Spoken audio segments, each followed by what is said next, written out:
Okay, jazz singer Jose James with the famous Monin. That's from his 2008 album, Emer.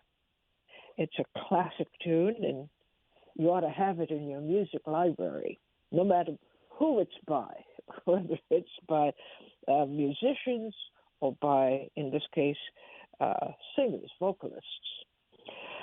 This is Leid Stories. I'm Utrice Leid, and we continue our journey through Black History Month.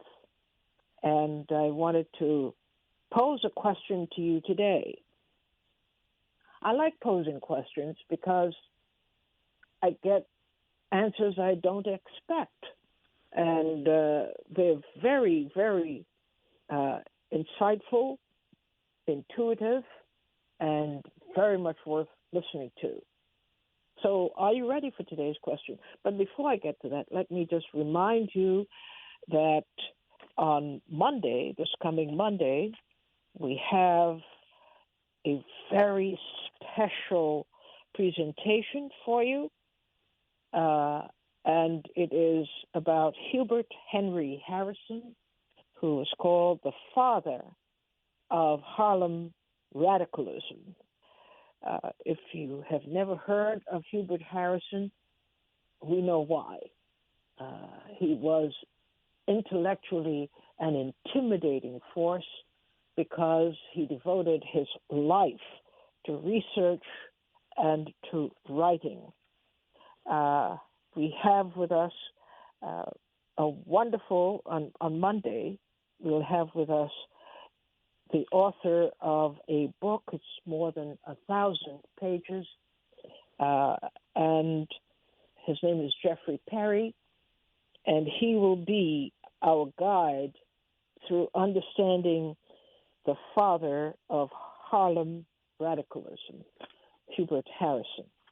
All right, so let's get to our question today. Are freedom, justice, and equality for all and among all attainable in the United States? I'll repeat. Are freedom, justice, and equality for and among all attainable in the United States? How close are we to getting there? That's the question. I'd like you to ponder aloud, as we usually do when we talk topically about these things, so that people can listen to the variety of ideas. 888-874-4888. We're not pausing at all. We're going straight on. 888-874-4888. The question, and please pay attention to the question. You know I don't like people straying and going off in this direction and that. The question is very focused, very direct. Are freedom, justice, and equality for all, among all, I should say, attainable in the United States? And how close are we to getting there? All right. You have an idea about this? Let's hear it and make your point. And be prepared to defend your point of view if it comes to that, because I would ask you questions based on what you say, so that you could perhaps further explain or perhaps take on the adversarial view, and let's see how far we get with that. Let me repeat the question so that you're clear about what I'm asking today. Are freedom, justice, and equality for and among all attainable in the United States? And how close are we to getting there, to that point? Okay. I've made it clear made it plain, as they say. Malcolm would say, made it plain. Let's talk to Gwen, starting us off today. You're on the air, Gwen. Hi, Yatrice. I'm outside, Hello. so I'm going to do the best. Do the best I can. Okay. Okay. I want to say that no. The answer is no. They are not available, and they will not be available in the near Attainable. future. Because attainable. Attainable. Sorry, attainable. Yes. Not now. They're not. It's always been much. We've always had a two-tiered system for people that were rich, people that are poor, people that are black, especially. But now there's not really going to be any justice, because I think that when Washington, D.C. decided yesterday or the day before to give that policeman a fancy funeral instead of justice for him being murdered inside of the Capitol of the United States, we have all walked out on our responsibility. And this isn't because he's a policeman. This is because this has happened at the highest place that it could happen. And the example that we're being left with is a Senate and a Congress with no willingness to pursue the people that held a coup d'etat against America. And about as high as you can go when you're breaking the law here in the United States of America. Those who would take it upon themselves to break into the Capitol with weapons. Wait a minute. Wait. You're going down an alleyway. I want you to stay on point. Okay. You made the essence of the point. If you wish to embellish it, let's do that. But you don't have to go and retell the whole story. Yes. Okay. Because I think I won't retell the story, but I will. I just want to say this one thing, is that it just really struck me when I watched the casket in the rotunda of that policeman, and I thought to myself, I wonder what his parents are thinking, that we are willing to buy you a nice funeral, but we are not willing to persecute the people that did this to you. We have no willingness to do this. And I can't think that this lack of action is going to help us have greater justice in the United States. It can't help us that way. We've already led a very bad example. So the justice is, to me, going to be less and less, and we're going to be more and more divided because of it. All right. Well, thank you for getting us started today. Ed from Queens, you're on the air at 888-874-4888. Hey, good afternoon, Yatrice. How you doing? Okay, Ed. Good afternoon to you. Yeah. What is your response to the question? What is your response to the question of freedom, justice, and equality for and among all attainable in the United States? And how close are we to getting there? Well, frankly, no. The way the United States is set up, basically because it's a capitalist system, even though we have these hallmarks or doctrines of freedom, justice, the Constitution, the Bill of Rights.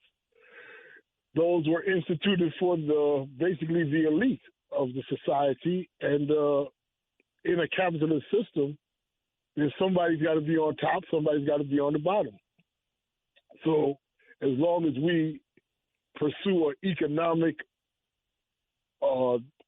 which is 90% of what America is about, like Calvin Coolidge said almost a century ago, a business of America is business. And as long as America is approached as a business and not as a government devoted to helping the common people, we're always going to be in a situation of inequality. We're never going to attain that until we actually change, until we actually understand what a government is about.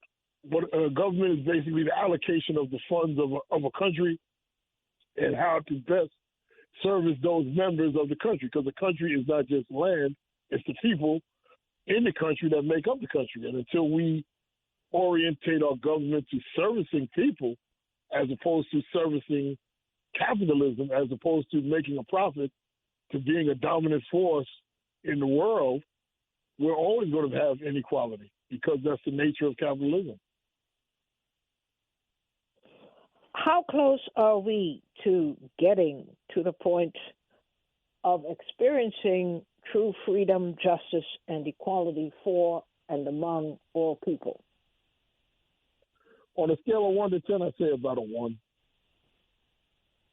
Maybe there's awareness that's happening now that has happened in other forms or iterations of our society. It happened in the 1930s, it happened in the 1800s, it happened in the 1920s, as far as recent history goes. But that spark that really takes off, that will enthrall that 10 or 15% of the major population that you need to enthrall, because change never takes a grand consensus of the people. It's usually a small segment of the population that becomes enraged, that becomes involved, and then change can take place. I believe that's in the works, but it's a long way off. Wow. That's a pretty bleak prediction. Thank you so much. But it's frank. It is straightforward. Thank you very much for your contribution today. Daryl from the Bronx, what are you thinking about the question? How are you? I am doing better. And Good. what I think about the question is, yes, definitely. And I'd look to Wait a minute. 5 to 7 years. Definitely what? Yes, definitely. Freedom, justice for all in the United States of America is possible, and within 5 to 7 years. Oh. I like people who are optimistic. So tell me how you came to this conclusion. The technology is available. They'll either program you to believe that you already have it, which most people have drunk that Kool-Aid because of the population here, or the people will rise up, as in Terminator through Matrix, and we'll have it in the real time. Okay. The only thing that's preventing... I have no idea what you just said. So you're going to have to, for people like me, you're going to have to simplify. No problem. The technology to bring everybody up to snuff, up to speed, so that the use of the tool of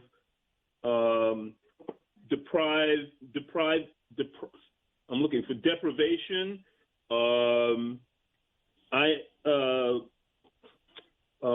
What is it when winners and losers? All that, we're past that. Except that we're not past that. In other words, we act as if we still need to do the things that made economics in the 18th, 19th, and 20th century viable. We now have sufficient capital, sufficient technology that everyone in the world, it's possible to feed everybody in the world. It's possible to house everybody in the world. The only reason it hasn't come about is that the people who currently control the wealth aren't there. So what is the answer to that then? Well, rather than focusing on those who have the wealth, look at those who produce the wealth, get them mentally prepared, and through economic activity, you just claw it back. Example, the Amazon workers in Alabama. If they hold fast and organize, and you take the action that, I ask your forgiveness, I don't remember the gentleman's name in New York who got fired from Amazon. Well, I don't think he got fired. I think he quit. No, they took him out. They smeared him first, then they got rid of him. Oh, Because he, after appealing to them and asking them to consider the working conditions, because he was in management. And what ended up happening is that he ended up founding an organization, and he's organizing people. Once the population understands that they can get what they want without bloodshed and a great deal of suffering, there may be a little bit of gnashing of teeth, but not a whole lot, because it's our money, right? It's just like Ellen Brown said, it's our money. Who produces the wealth? Elon Musk, who had a net worth of $74 billion in March, is incapable of producing $100 billion, $110 billion in 6 months. Just ain't happening.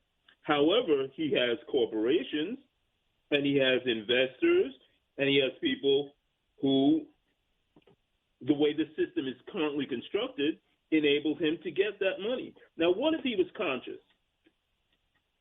If he was conscious, he could take as little as $10 billion, wipe out all poverty in the United States, establish a school system, get everybody a little mental health care, then he'd be making a whole lot more money, because people who are conscious and sane produce more wealth.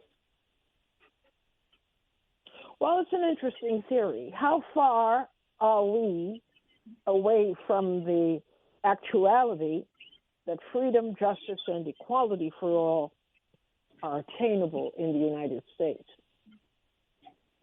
Once again, it's within 5 to 10 years, one way or the other. Either we're going to get the freedom, justice, and equality for everyone, where everyone has a home, everyone has food, and everyone shelter, food. And, Are you cooking? Are you cooking? Am I cooking? Yes. No. I'm hearing all kinds of little noises in the background, like you're cooking or doing something. Oh, I apologize. We will okay. see. No, I'm not cooking, but Okay. I didn't realize it was going out, and I was getting into the thought. So I ask your forgiveness on that. What I'm saying is that psychologically, the tools are here to let humans progress to the next level. However, old programming has to be addressed.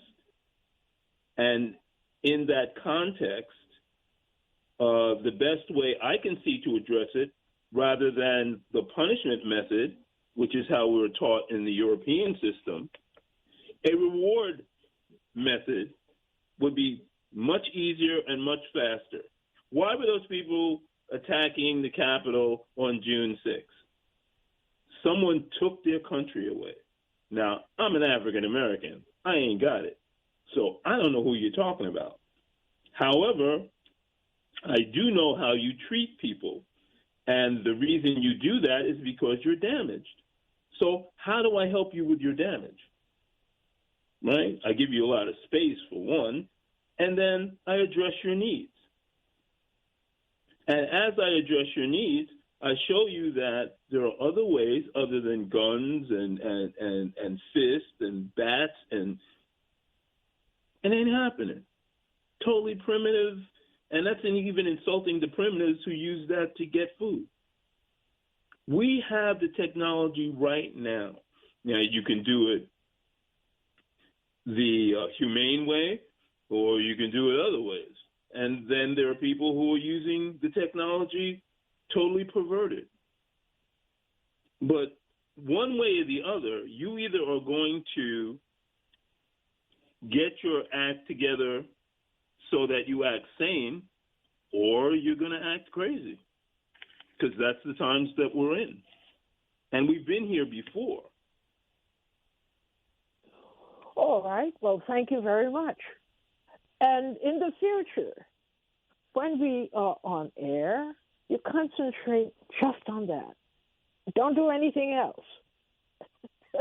don't fold paper, don't, if you're cooking, don't cook, don't do, just take some time out and concentrate on the conversation. But I thank you very much for contributing today.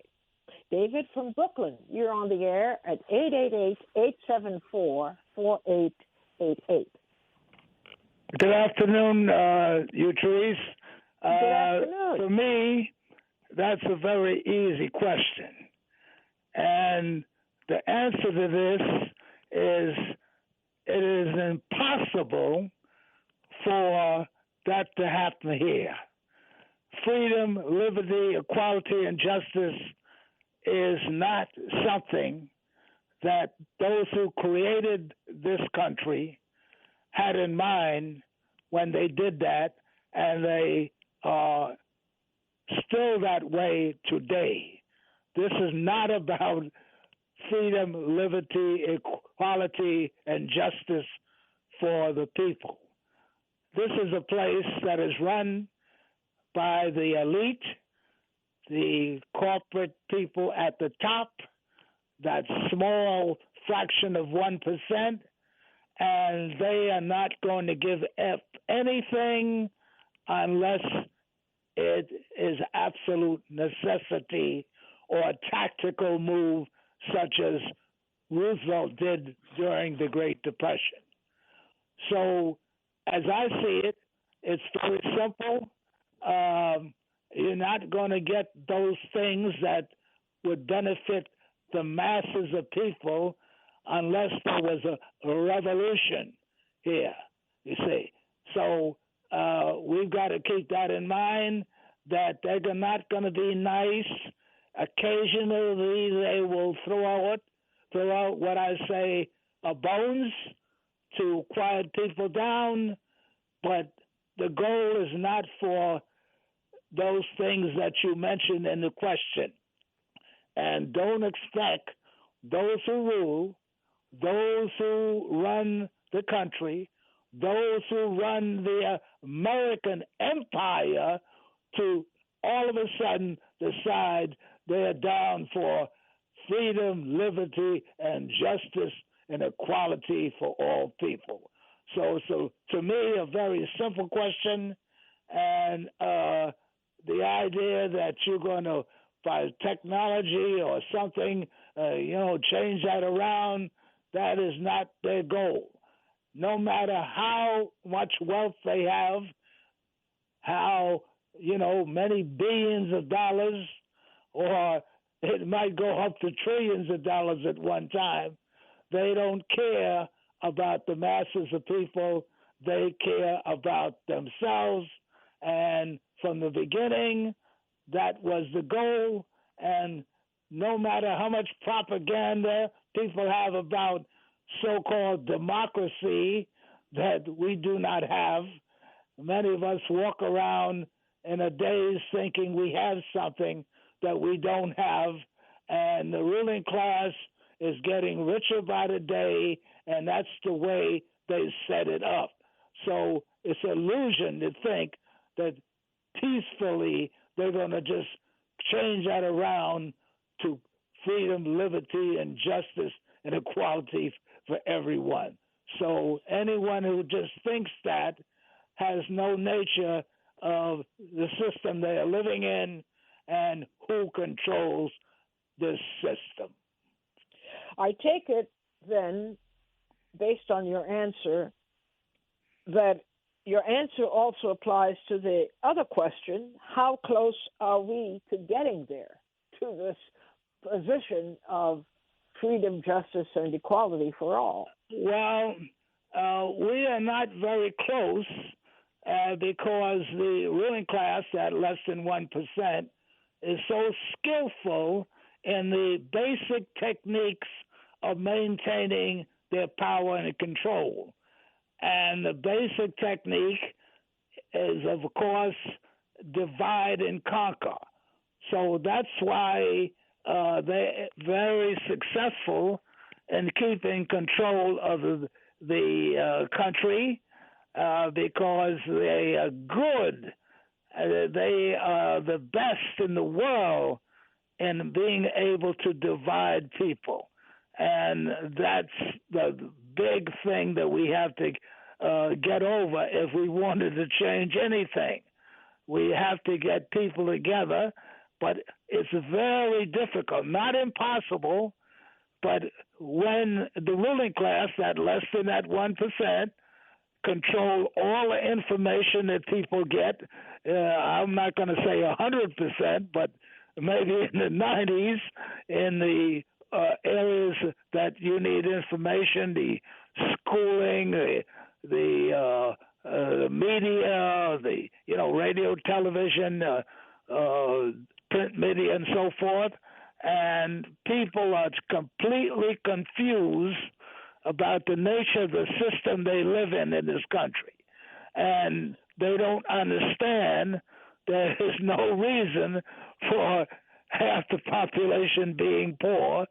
So the rulers are so good. They are fantastically successful in sicking people against each other. That's what they do. And they laugh and keep control and laugh as they go to the bank to add more wealth to their existing fortune that we see happening every day today. Here we are in 2021. So as I see it, the only thing that could happen is that they miscalculate and get people to the point where people start a revolution. But I think they are very skillful, and they watch the temperature of the people, and they throw out bones as necessary to maintain the existing system. To your mind, David, was there a time that you could recall or point to in which the United States came close to the idea of popularizing or proselytizing the concept of freedom, justice, and equality for all? Well, as I see it, the ruling class never had that idea. However, there were times in history when they gave up some things, and people had the idea that things were going to be better for everyone. After the Second World War, for example, the labor movement was to the point where they had many unions, and unions had power. And then the ruling class, they're very good at it. They slipped in the Taft-Hartley Act, and that sort of decapitated the labor movement, and slowly but surely the labor movement started going downward, and now it's in the single digits. After the civil rights uprising of the 60s, what happened is that they went back and they made some changes, but the ruling class was very good at instituting the Southern strategy, which is a divide and rule strategy, and that kind of set that back. So they took more control at that point. So the ruling class is brilliant, and it is like a mouse controlling a man-eating tiger. Here you have the populace, the masses of people, and here this mouse is controlling a man-eating tiger. So, it is a brilliant thing when you look at the rulers and what they're able to do and how they are able to maintain control. All that stuff about the legislative branch, the judicial branch and whatnot. All of those divisions of government are under the control of those who rule and control.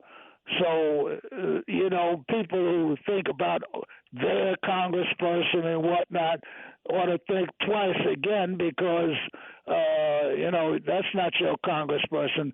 That person works for those people who give them those billions of dollars to get those offices in Congress or presidency or so forth. So that's what we have.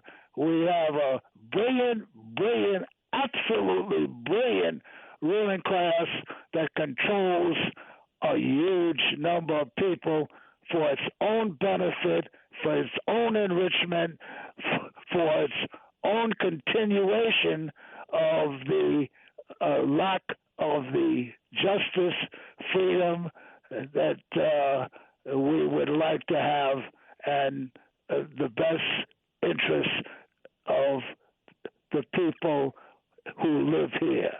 So the place is not set up to benefit just those who live here and do the work and create the wealth, as we've talked about in this group. And that's not what we're here. We're here to service the needs and the wealth of those who rule.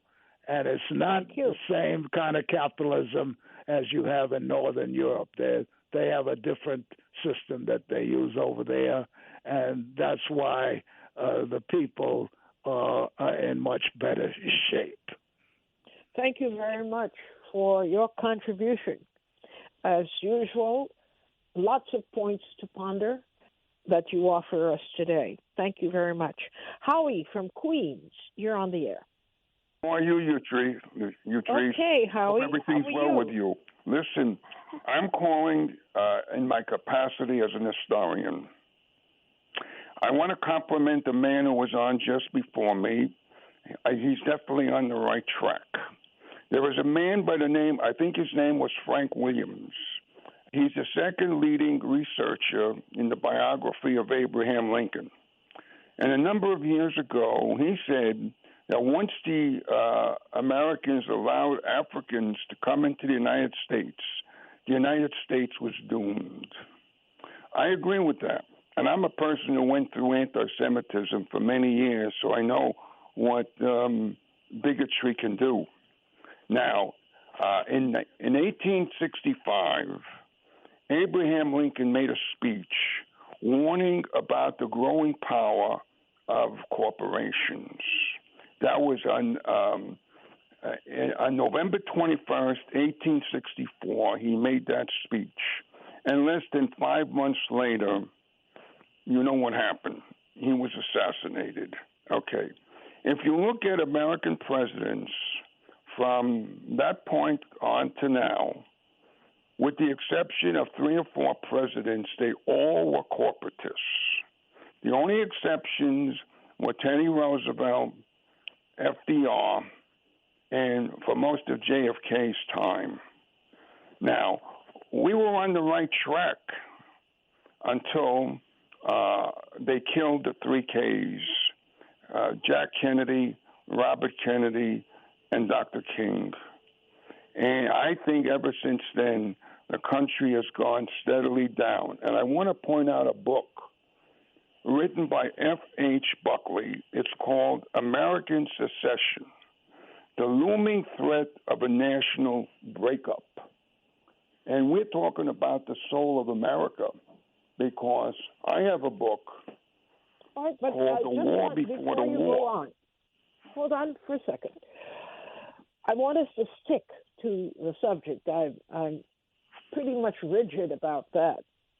The topic is posed in the form of a question: are freedom, justice, and equality for and among all attainable in the United States? No. And how it will close never be are we attainable. to getting there? What? And the second question was, how close are we to getting there? I don't think we're close at all. I think we're going backwards. You see, FDR, they tried to get rid of FDR in two ways. It didn't succeed. And you know what happened to the Kennedys and Dr. King. And I don't think there'll ever be anybody like that, at least not in our lifetime, that can do what they tried to do. Because, as the man before me said, the system is rigged. So it's a matter of the country's soul, and I don't see anybody who's on the horizon that can lead the country into what I'll call the promised land. I think it's in reverse. Is there anything that could be done to change its direction toward this ideal status that we've been told about, that there will be freedom, justice, and equality for all? Americans have to get off their love affair with certain things and become more educated as to the country's history, its political future. I don't think the typical American is interested in that. I think the typical American, especially the typical American male, if you give them a bottle of beer, if you give them social media, and you give them a football game, I think they're content. That's a bit condemnatory, isn't it? Well, look, as I said, go back in American history when the English originally came here. They came here for religious freedom, and yet when they came here, they practiced the same things they were complaining about. That's why Roger Williams had to leave Massachusetts, go to Rhode Island. Anne Hutchinson had to leave to go to Connecticut. You had to have separate colonies like Pennsylvania with the Quakers and Maryland with the Catholics, because we don't seem to be able to get together. The man before me, divide and conquer, I think is on the right track, plus our woeful lack of knowledge about American history. So you paint us a pretty disappointing picture today, but it's a real one. I also want to. You don't see any movement toward the ideal. When people try to do that, they usually meet a pretty sad fate, like Jack and Robert Kennedy, and of course the great Dr. Martin Luther King Jr., who is irreplaceable. Remember, in 1968, Dr. King wanted to run for president with Benjamin Spock.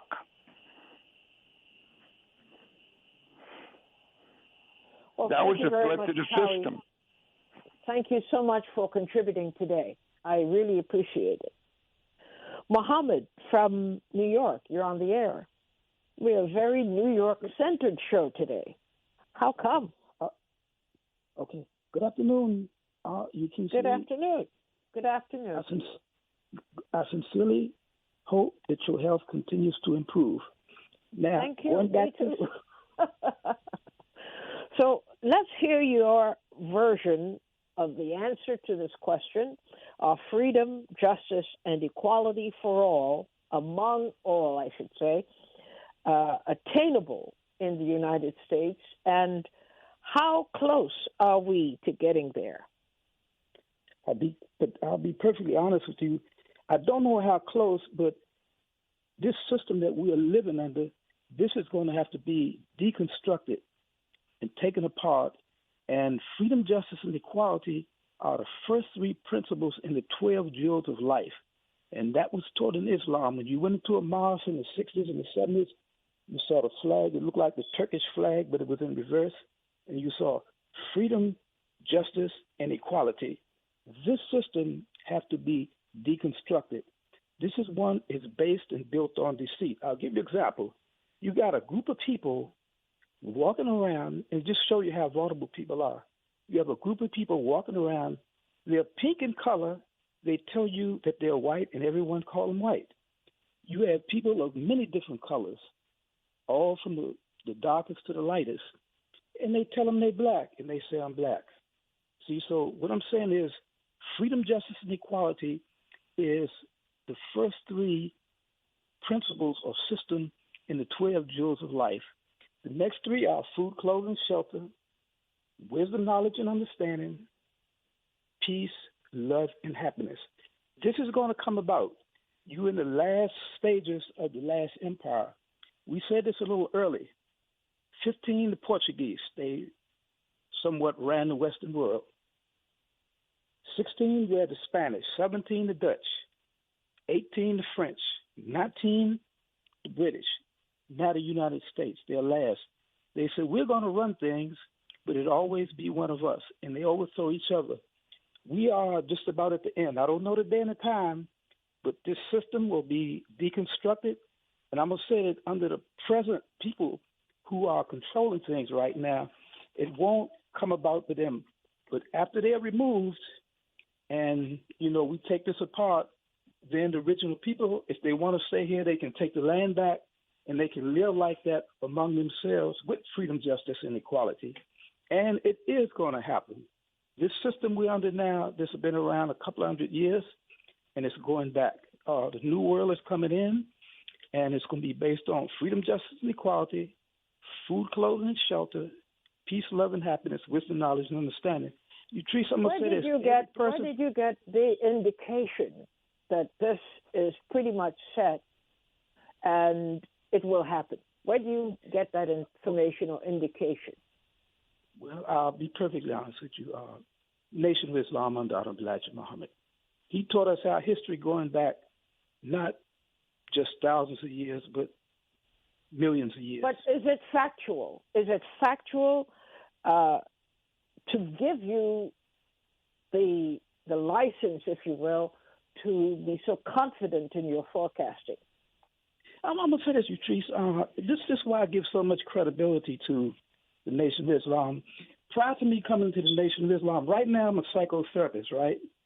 Psychotherapist, economist, and a clinical social worker. Prior to that, I was an outlaw. I've been in 10 prisons. I've been in 2 mental institutions, and I have gone back to those institutions as teachers and psychotherapists and work. And this came about as a result. Hold a minute. You if you permit me to use the word, you're proselytizing. I asked a straight question. I didn't ask for you to tell us about the benefits of coming to the Nation of Islam and how it changed your life. The question still is the question of freedom, justice, and equality for and among all attainable in the United States, and how close do you think we are to getting there? That's the question.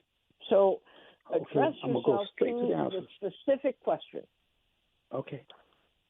It's attainable, but not attainable under this present system. And one day it is going to happen. I don't know when. As my people say, we don't know the day or the hour, but this is going to be taken apart, deconstructed, and then we're going to reconstruct it. Now, I'm going to say this. You went back yesterday, you talked about our dear brother, Mr. Hubert Henry Harrison. So I'm going to go back and say a little about David Imhotep. Just go back and research him, because I'm in my process of researching your young man that you talked about yesterday. He'll tell you about life here 200,000 years ago. Dr. Imhotep, he's a professor. But it will happen, but not under this present system. This has to be taken apart and deconstructed and rebuilt. And the first thing we should learn about is systems. Why? Because we're under system, and your body has 9 systems. And if you knew the function of those systems... Okay, you're all over the place. You're all over.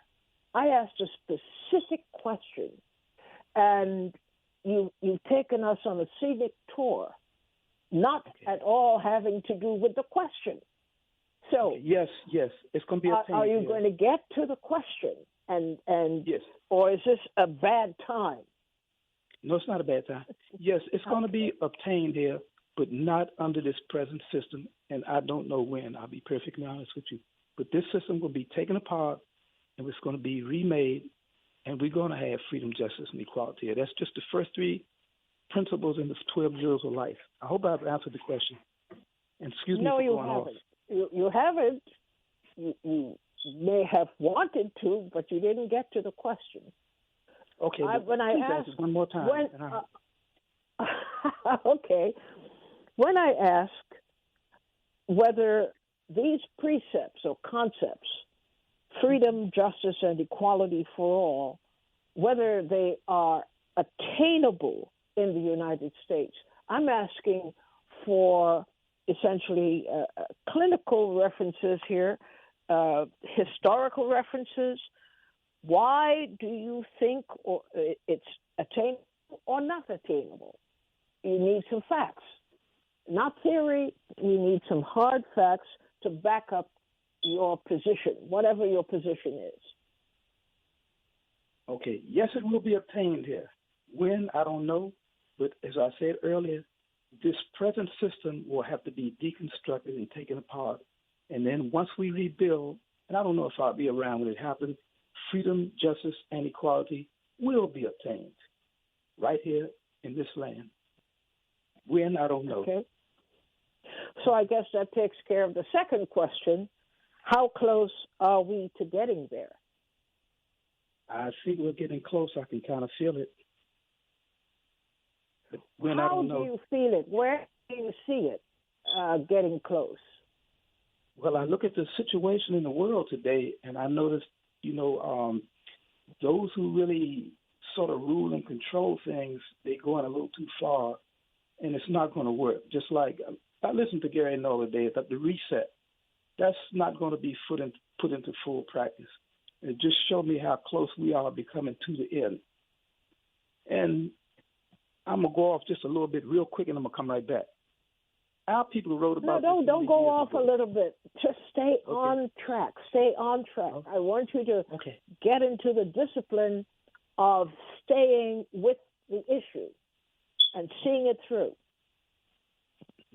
and changing the battery in your fire alarm. Right. Teresa, I don't really know when it's going to happen, and no one knows when it's going to happen, but it is going to happen. It's been predicted by all the scholars, the religious people. Everyone can see it.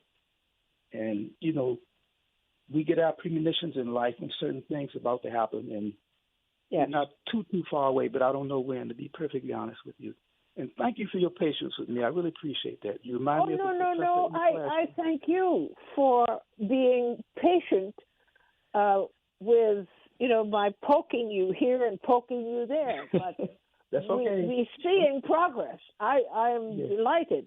I am very delighted that you're sticking with it and we're getting somewhere. I don't know if you feel that you're getting somewhere, but I feel you're getting somewhere. Thank you so much, Streets. I appreciate it. You remind me of a professor. You have a lot of patience, and I learned so much from your dear listeners in the audience, and you also. Me too. I learned a lot from the listeners calling in. Yeah. But here's the thing. Keep at it and develop the discipline of answering a question. And by that I mean a question is really an opportunity to educate.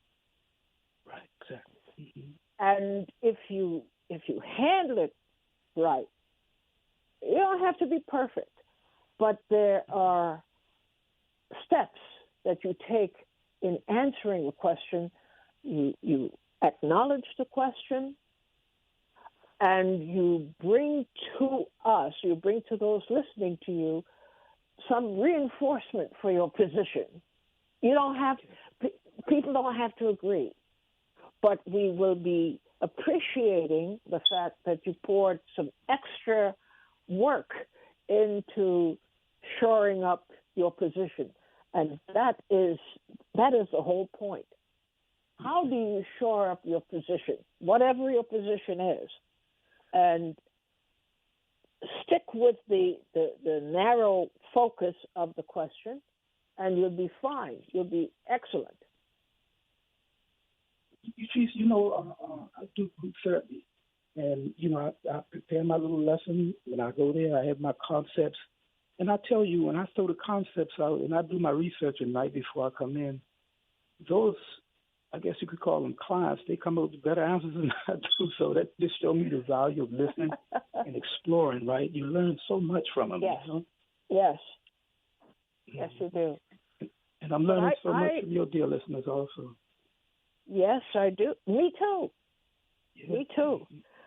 My perfect program is one in which I do very little talking and mostly listening. Yeah. That's my best kind of program. I want to thank you so much for calling in and for rolling with the punches. But you're close. You're close. Thank you. Thank you so much. Thank you.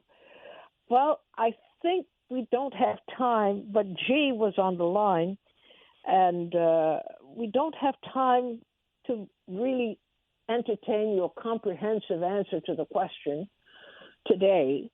But no matter what we talk about tomorrow, I want you to call back and retrieve your time from today and answer the question posed today. That brings us to the end of our program. I want to thank you all for contributing to our understanding, our communal understanding of things. And I want to thank you all the more for being as open as you are to follow-up questions and even criticisms, but questions aimed at getting deeper into your thinking. This would be an education, actually. It is an education. So thank you for your brave offerings.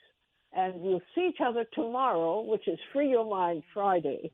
And it would be a good time to talk again. Bye-bye.